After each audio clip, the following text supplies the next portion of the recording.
pessoal, tudo bem? Vamos falar hoje sobre a nossa segunda unidade, né? Análise de risco e crédito. Nosso conteúdo será mecanismos de controle, teoria da carteira, correlação, variáveis dependentes e independentes. Tá? Quando eu digo mecanismo de controle, eu digo mecanismo de controle com relação à questão do risco de crédito. Tá? Inicialmente iremos falar sobre a questão da teoria da carteira, né? Ou a teoria de Markowitz. Para facilitar o entendimento, eu acho que todo mundo já ouviu a seguinte expressão, né? Nunca coloque todos os ovos na mesma cesta. Por que a gente não deve colocar todos os ovos na mesma cesta, né? Porque se por acaso a cesta quebrar, você vai perder todos os ovos. Então o ideal é que você coloque em cestas diferentes. Então, de acordo com Mankiw, o primeiro dos 10 princípios básicos de economia é que o ser humano sempre irá optar pela melhor oportunidade para si. Antes dos estudos de Harry Markowitz, a diversificação dos ativos de uma carteira de investimentos era tratada como falta de conhecimento sobre o mercado financeiro. A moderna teoria de carteiras teve início com a publicação do artigo Portfolio Selection por Markowitz em 1952. A utilização da diversificação como forma de redução do risco de uma carteira foi amplamente discutida e comprovada por meio de estudos sobre a correlação entre os ativos. Olha aqui, já tem correlação.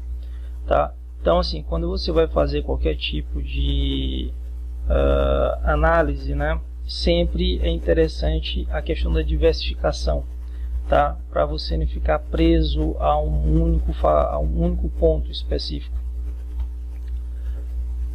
Na tentativa de reduzir a variância, que também é um ponto, algo que nós vamos discutir daqui a pouco, investir em diversos ativos não é o suficiente. Deve-se diversificar entre indústrias, especialmente indústrias com diferentes características econômicas, porque empresas de diferentes indústrias têm covariâncias menores que empresas da mesma indústria. Então, o que é que significa? Quando a gente fala da questão da teoria da carteira, é que você deve ter diversos tipos de aplicações financeiras distintos, né, com você. Se a gente pegar a nossa carteira mesmo de dinheiro, né, normalmente, vamos supor que você tem R$100. O que é que você acha melhor? Você ter uma nota só de R$100, você ter diversas notas de R$10 até fechar o 100? Bom, com certeza, ter 10 notas de R$10 é melhor do que ter só uma nota de R$100. Né? Porque alguma eventualidade que venha a acontecer, né, você tem mais liquidez, né? Você consegue comprar e ter troco muito mais fácil com a nota de 10 que com a nota de 100. Segundo Markowitz, o processo de seleção de uma carteira pode ser dividido em 2 estágios. O primeiro tem início na observação e na experiência para obter opiniões ou estimativas da performance futura dos negócios avaliados. O segundo estágio começa com as opiniões relevantes sobre o futuro e termina com a escolha de uma carteira de ativos. A correlação, pessoal, Garrison 2009 afirma que a correlação é a medida de associação bivariada força do grau de relacionamento entre duas variáveis. Para Moore, 2007, a correlação mensura a direção e o grau da relação linear entre duas variáveis quantitativas. Em termos estatísticos, duas variáveis se associam quando elas guardam semelhança na distribuição dos seus scores. Por outro lado, o modelo linear supõe que o aumento ou decremento de unidade da variável x gera o mesmo impacto em y. Tá? Não se assustem com essa última linha. Tá? Vou já mais na frente explicar para vocês o que é que vem a ser essas duas variáveis. A correlação, pessoal, ela varia entre 1 e menos 1. Tá? Ela pode ser 0,9, 0,8, 0,7, 0,6. Eu só coloquei aqui como sendo 1 e menos 1, 0,5, menos 0,5, para não ficar muito extenso. Aqui do lado direito nós temos uma definição que define, né, quando essa correlação é fraca, moderada ou forte. Aqui nós temos essa figura, tá? Onde ela mostra quando a correlação ela é positiva, quando ela é negativa, quando a correlação ela é praticamente inexistente. Tá? Esse aqui seria um gráfico de dispersão, mas isso é só a título de conhecimento. Seguinte, sempre nós temos duas variáveis. Sempre a gente ouve o seguinte questionamento, né? Você tem que focar no x da questão, só que na verdade não é no x, é no y, tá? Nós temos sempre duas variáveis, a variável y, que é aquela variável que a gente quer analisar, e a variável x, que é a variável que influencia diretamente na variável y. Lógico que nem sempre uma variável só é responsável por tudo aquilo que ocorre em uma variável y. Tá? Exemplo disso, meu peso. Tá? Eu quero saber o que influencia no meu peso. A minha alimentação. Mas o meu peso ele não varia exclusivamente em função da minha alimentação. Está relacionado à questão horas de sono, se eu faço alguma atividade física ou não. Ok?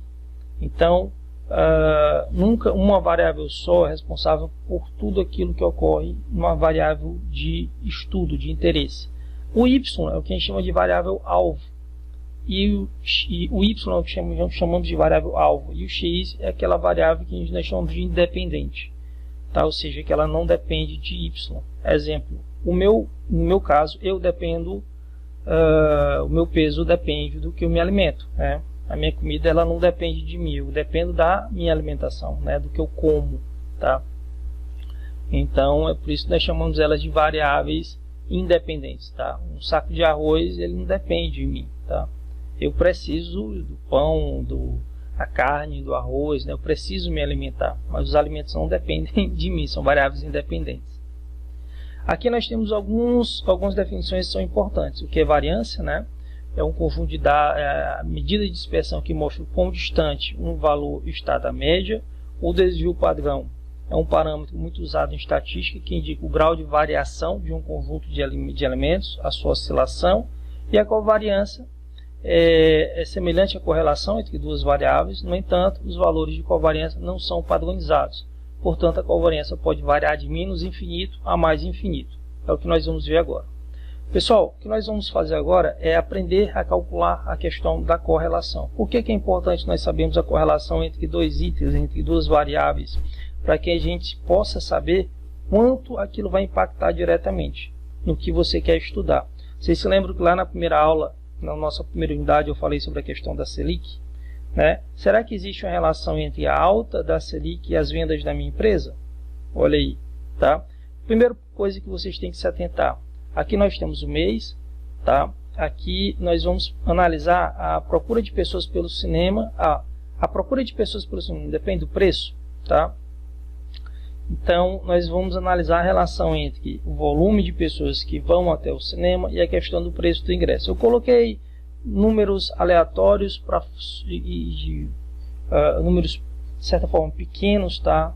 Para facilitar só o cálculo, ok? Então, nós temos aqui inicialmente o mês. É interessante que toda vez que você for pegar as variáveis para analisar, elas estejam no mesmo período. For semana a semana, mês a mês, dia a dia. Que no caso nós pegamos o mês. Algumas coisas você já sabe. Inicialmente nós tiramos uma média, tá? Dentro da coluna do volume com o volume do preço. Depois nós calculamos a covariância. Nós pegamos, por exemplo, cada item e subtraímos da sua média aqui, ok? Nós temos o item 1 menos, no caso, o valor da sua média elevado a 2, ok? E aí depois você faz o mesmo para todos os itens, ok? Nessa primeira coluna. Depois você vai calcular o desvio padrão. Ou seja, você vai pegar esse valor de 33,33 da covariância e vai tirar a raiz, que vai dar o quê? 5,77. Ok? O mesmo você vai fazer para a segunda coluna. Tudo bem? Depois disso, nós vamos para o slide seguinte, onde nós vamos calcular a questão da covariância. Então, nós temos aqui, ó, nós temos o item A, coluna B, a coluna A elevado ao quadrado, B elevado ao quadrado e a coluna A vezes B. Aqui nós chegamos a esse valor de menos 8. Como é que nós chegamos a esse valor de menos 8? Nós pegamos o valor do primeiro item, tá? Menos a média. Esse x aqui é a média da primeira da segunda coluna. E esse y, tá? É a média da terceira coluna. Então, se nós pegarmos aqui, ó, voltando aqui na coluna anterior, a gente vai subtrair 1 menos 9, ok? Depois nós vamos pegar 1 menos 8, tá? Aqui 1 menos 9, 5 menos 9, 7 menos 9, 8 menos 9, 10 menos 9, 11 menos 9, ok? E aí nós vamos chegar nessas informações. Então nós temos aqui o A, o B. Essa coluna aqui você vai elevar ao quadrado as informações de A.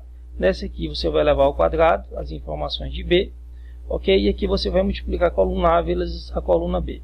Você vai achar o valor de 327, vai dividir por 10 menos 1, tá? Porque são 10 itens que nós temos, menos 1, 10 linhas menos 1, que vai achar 36,33. Depois disso, que você vai pegar a covariância e vai dividir pelo desvio padrão dos usuários, tá? Vezes o desvio padrão do ingresso, e você vai achar o que? 0,98. O que é que significa esse 0,98? Significa que, voltando aqui no slide anterior, que o preço do ingresso ele tem uma correlação, o volume de usuários, tá? No cinema, ele tem uma correlação muito grande com o preço do ingresso. Ou seja, se eu diminuir o valor dos ingressos, que o preço do ingresso ele acaba impactando diretamente na procura de pessoas pelo cinema, né? Se aumentar o preço, isso vai ter impacto. Se eu reduzir o preço, também vai ter um impacto muito grande. Então, o preço do ingresso é um ponto muito importante para a questão da procura de pessoas pelo cinema. Tá bom, pessoal? Vamos encerrando por aqui.